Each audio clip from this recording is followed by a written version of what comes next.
मेरा कुछ नहीं होगा। নমস্কার বন্ধুরা, আজ আবার একটা নতুন ভিডিও আপনাদের সামনে তুলে ধরব। আজ একটা অনুপ্রেরণামূলক গল্প তুলে ধরব।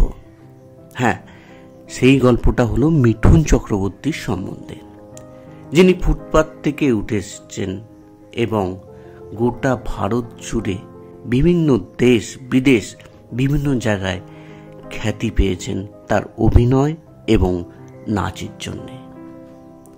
সেই কথাই তুলে ধরব আজকে ব্লবেন অভিজিতে। তাই সঙ্গে থাকুন, দেখতে থাকুন আজকের এই ভিডিওটা।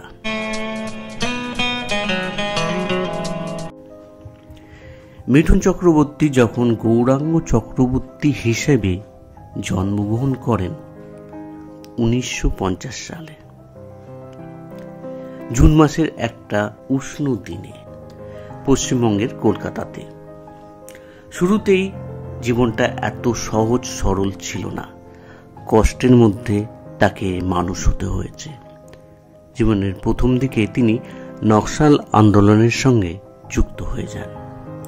পরবর্তীকালে রসায়নে তিনি ডিগ্রি অর্জন করেন এবং এরপরে তার ভাগ্য পরিবর্তন হয় যখন তিনি পুনেতে গিয়ে ফিল্ম অ্যান্ড টেলিভিশনে অভিনয় শেখেন।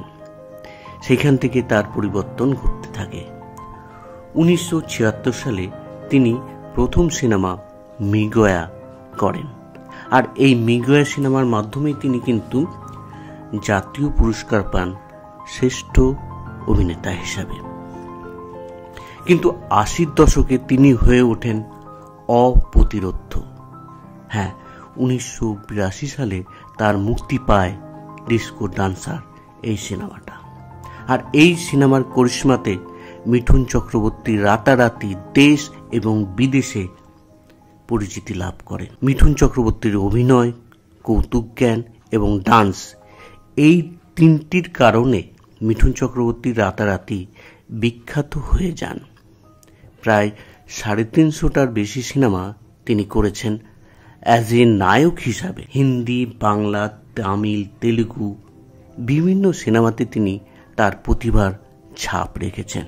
আর এই কারণে তিনি কিন্তু তিনটে জাতীয় পুরস্কার পেয়েছেন। বর্তমানে তিনি দাদা সাহেব পুরস্কারটাও তার ঝুলিতে নিয়ে ফেলেছেন। মিঠুন চক্রবর্তী শুধু বড় পর্দায় নয়, ছোট পর্দাতেও তিনি সমানভাবে জনপ্রিয়। Dance India dance, dance Bangla dance, big boss বাংলায় তিনি সঞ্চালক হিসাবে কাজ করেছেন এবং সেইখানেও জনপ্রিয়তা পেয়েছেন।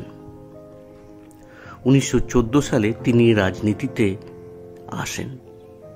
এখন বর্তমানে তিনি বিজেপির সাধারণ সদস্য হিসাবে কাজ করছেন। পর্দার বাইরে মিঠুন চক্রবর্তী একজন সাধারণ পারিবারিক মানুষ। যোগিতা বালিকে তিনি বিবাহ করেছেন। তাই মিঠুন চক্রবর্তী এখনো তিনি একটা কথা বারবার বলেন, আমি ফুটপাত থেকে উঠে এসেছি। অর্থাৎ ফুটপাত থেকে উঠে এসে আজকে তিনি কোথায় এসে পৌঁছেছেন সেটা কিন্তু তিনি এখনো স্মরণ করেন।